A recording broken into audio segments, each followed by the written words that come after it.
10 ఏళ్ల పాలనలో కేసీఆర్ ప్రభుత్వం తీసుకున్న నిర్ణయాలపై కాంగ్రెస్ ప్రభుత్వం పూర్తి విచారణ జరిపేందుకు సిద్ధమవుతోంది. ఒకవైపు అవినీతికి పాల్పడిన అధికారులను, వారికి సహకరించిన పాలకులపై చర్యలు తీసుకుంటుంది. ఇప్పటికే ఇరిగేషన్, రెవెన్యూ, విద్యుత్ ప్రాజెక్టులు, టీఎస్పీఎస్సీ ఇలా పలు శాఖలలో అవకతవకలపై సమీక్షలు జరపగా ఇప్పుడు సెక్రటేరియట్ నిర్మాణంపై కూడా దృష్టి సారించినట్టు తెలుస్తోంది. తెలంగాణ ప్రజలకు సుపరిపాలన అందించడమే లక్ష్యంగా ఆధునిక హంగులతో కొత్త సచివాలయ నిర్మాణానికి 2019 జూన్ 27న కేసీఆర్ శంకుస్థాపన చేస్తే 2023 ఏప్రిల్ 30న కొత్త సచివాలయాన్ని ప్రారంభించారు. మొత్తం 600 కోట్లకు పైగా వ్యయంతో 6 లక్షల చదరపు అడుగుల్లో కొత్త సచివాలయ నిర్మాణం చేస్తామన్న నాటి ప్రభుత్వం అంచనా వ్యయం కన్నా దానికి రెట్టింపు ఖర్చు చేసింది. గతంలో కూడా తెలంగాణ రాష్ట్ర సచివాలయ నిర్మాణం ఖర్చెంత అని ప్రశ్నలొచ్చినా అటు ప్రభుత్వం నుంచి కానీ ఇటు R&B అధికారుల నుంచి గాని నిర్దిష్టమైన సమాచారం రాలేదనేదే అందరికీ తెలిసిన విషయమే. సచివాలయం నిర్మాణం కోసం తొలుత 6 అంతస్తులకు 400 కోట్లు, ఆ తర్వాత అదనంగా మరో అంతస్తు నిర్మించాలని నిర్ణయించారు. ఆ మేరకు 217 కోట్ల అంచనా వ్యయం పెంచారు. రాష్ట్ర మంత్రివర్గం కూడా దీనికి ఆమోదం తెలిపింది. అప్పుడు ఆ అంచనాలను ప్రభుత్వం ఏకంగా 250 కోట్ల మేర పెంచనున్నట్లు సమాచారం.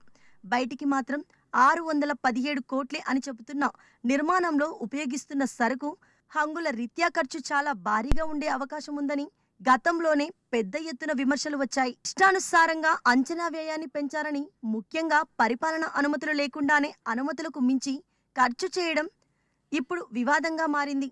సచివాలయం లోపల బయట ఎలక్ట్రికల్, ల్యాండ్స్కేపింగ్, ల్యాండ్లు, పార్కింగ్, ఫౌంటైన్లు, gardening, furniture, central AC, internet working పనుల కోసం అంచనా వ్యయాన్ని పెంచినట్టు టాక్ వినిపిస్తోంది. ఇందులో అనేక అవకతవకలు జరిగినట్లు అనుమానాలు వ్యక్తమవుతున్నాయి. భవనంలోని 9, 10, 11 అంతస్తుల్లో ఇప్పటికీ కూడా పనులు కొనసాగుతూనే ఉన్నాయి. సచివాలయ నిర్మాణాలు పనులు చేసిన కాంట్రాక్టర్లకు బీఆర్ఎస్ ప్రభుత్వం మొత్తం బిల్లులను చెల్లించలేదు. ముందుగా అనుమతి ఇచ్చిన 617 కోట్లను మాత్రమే చెల్లించింది. మిగతా 533 కోట్ల వ్యయానికి పరిపాలనా అనుమతులు లేకపోవడంతో అధికారులు బిల్లులు ఇవ్వలేదు. తిరిగి తామే అధికారంలోకి వస్తామనే భరోసాను కాంట్రాక్ట్ సంస్థకు బీఆర్ఎస్ నేతలు కల్పించి మిగతా పనులను సైతం పూర్తి చేయించారని అధికార వర్గాల్లో టాక్ వినిపిస్తుంది. ఇక నూతన సచివాలయ భవనంలో నెట్వర్కింగ్ కోసం సుమారు 120 కోట్లు ఖర్చు చేశారా? నెట్వర్కింగ్ కోసం వాడిన పరికరాలు నాసిరకంగా ఉన్నట్లు ఫిర్యాదులు కూడా వస్తున్నాయి. ఫర్నిచర్ విషయానికొస్తే కొత్త సచివాలయం కోసం ఫర్నిచర్ అంతా కొత్తగానే కొనుగోలు చేయాలని, ఎక్కడ కూడా పాత ఫర్నిచర్ ఉపయోగించవద్దని కేసీఆర్ స్పష్టం చేయడంతో మంత్రుల ఛాంబర్లు, పేషీలు, ఆయా శాఖల అధికారులు, సిబ్బందికి సంబంధించిన ఫర్నిచర్ సామాగ్రి పూర్తిగా ఏకరూపంలోనే ఉండాలని, ఇష్టారీతిన కాకుండా అందరికీ ఒకే తరహా ఫర్నిచర్ అమర్చాలని కేసీఆర్ చెప్పడంతో మొత్తానికి 200 కోట్ల ఖర్చుతో సెక్రటేరియాలో ఫర్నిచర్ ఏర్పాటు చేశారు.